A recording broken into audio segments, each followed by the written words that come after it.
Les médiathèques de la ville de Massy vous présentent 3 idées.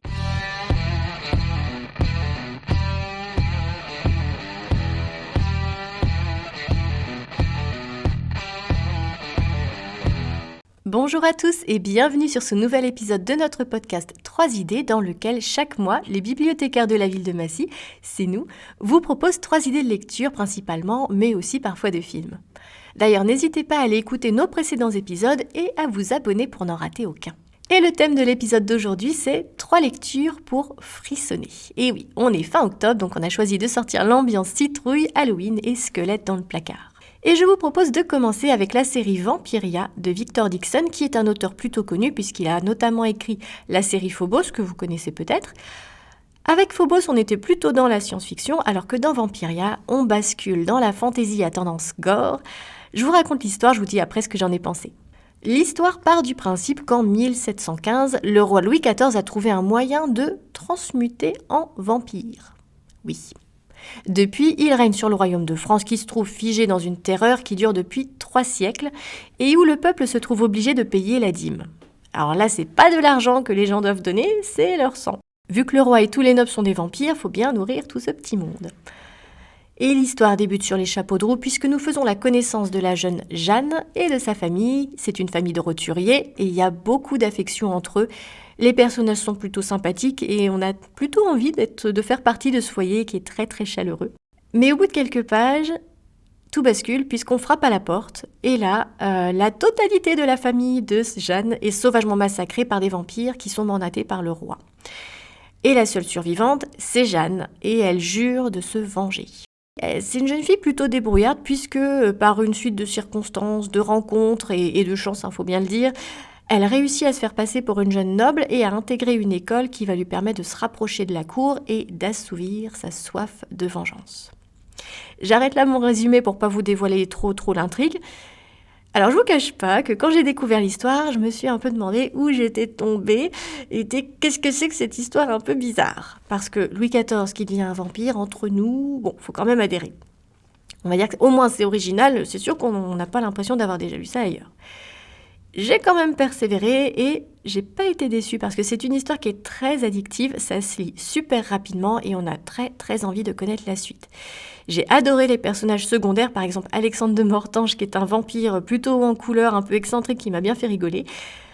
Mais par contre, j'aurais quand même un petit avertissement parce que ici on est quand même loin des gentils vampires végétariens de Twilight. Ici, on est dans le sanglant, dans le sombre, il y a même parfois dans le gore, il y a des scènes quand même plutôt explicites qui feront travailler, je pense, votre imagination et qui vous arracheront des dégoût. Donc, âme sensible, s'abstenir, mais pour Halloween, c'est une lecture qui est parfaite. Et on va continuer avec Elora qui va vous présenter Lockwood & Co. Et là, on va quitter l'univers des vampires et on va aller dans celui des fantômes. Elora, on t'écoute.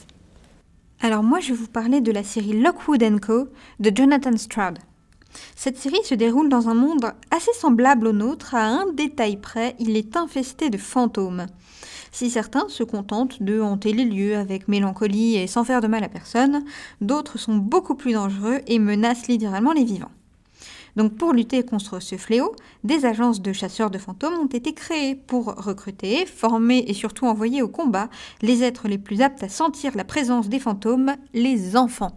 En effet, ils les voient mieux, ils les entendent mieux, ils les sentent mieux arriver que les adultes qui ne peuvent malheureusement que subir leurs attaques. Parmi toutes les agences que compte Londres, nous suivons les aventures de la seule qui n'a aucun adulte parmi ses membres. Ils sont 3, Lucie, la narratrice, jeune chasseuse au talent de détection de fantômes particulièrement aiguisé, l'étrange et flegmatique Anthony Lockwood et le pointilleux et prévoyant George. Et c'est aux côtés de cette très belle équipe de préados bras cassés que l'auteur nous embarque pour une chasse aux fantômes.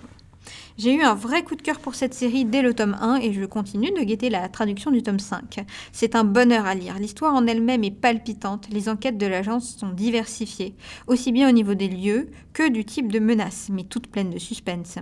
Les personnages eux-mêmes ont chacun un caractère bien trempé. J'aime bien le côté aventureux de Lucie, le calme à toute épreuve d'Anthony et le côté grognon et râleur de George, auquel je m'identifie beaucoup. On s'attache à eux avec beaucoup de facilité, ce qui fait qu'on tremble pour eux à chaque fois qu'ils se retrouvent dans un lieu hanté, et c'est-à-dire souvent. Certains d'entre eux possèdent un lourd secret ou un passé difficile et des failles qu'on va découvrir au fur et à mesure des pages et qui les rendent encore plus attachants.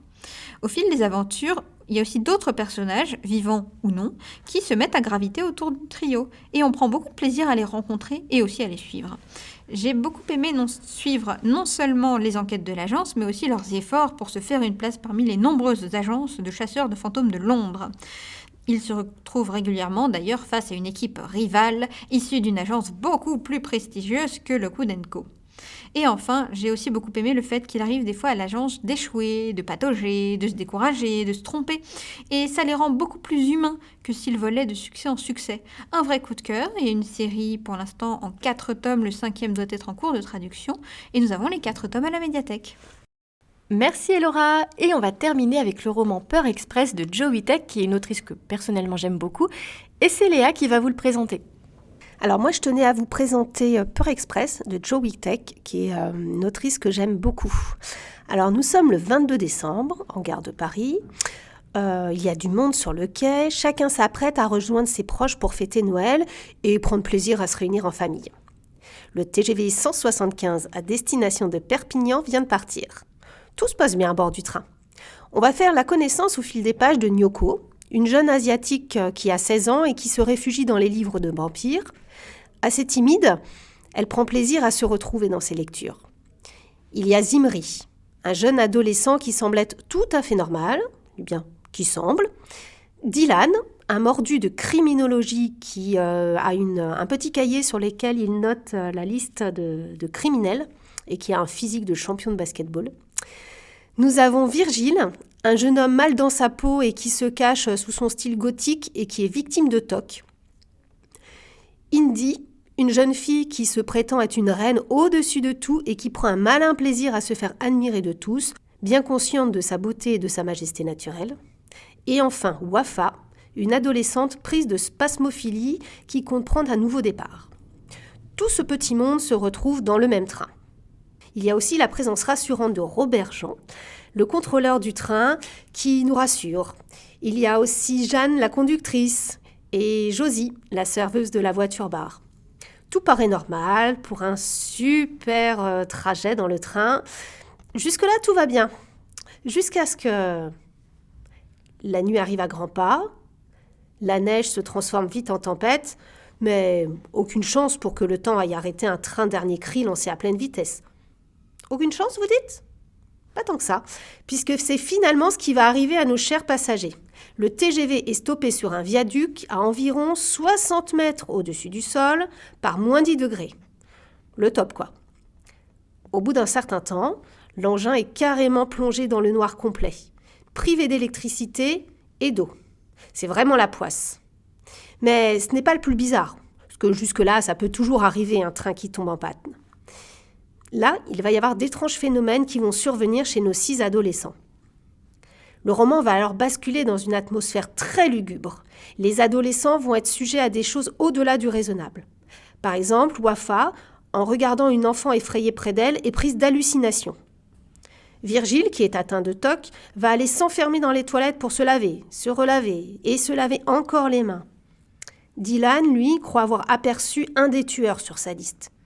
Et Nyoko se retrouve à parler avec un étrange garçon digne d'un vampire. Indy se retrouve éjecté du véhicule par ce même jeune homme. Mais que se passe-t-il dans ce train ? Un enquêteur va venir voir ce qu'il se passe. Je ne sais pas si vous avez déjà lu des livres de cette autrice, Jo Whittek, mais quant à moi, j'aime beaucoup son style, son écriture simple, fluide, bien maîtrisée, mais aussi tous les sujets qu'elle aborde. Là, on est complètement plongé, happé dans un thriller où on ne sait plus où se situe le réel, et s'il existe encore.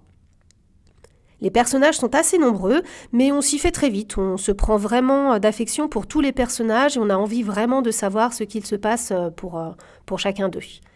En tout cas, si vous voulez vous faire une bonne dose de sueur froide en cette période d'Halloween, n'hésitez pas, ce roman est fait pour vous.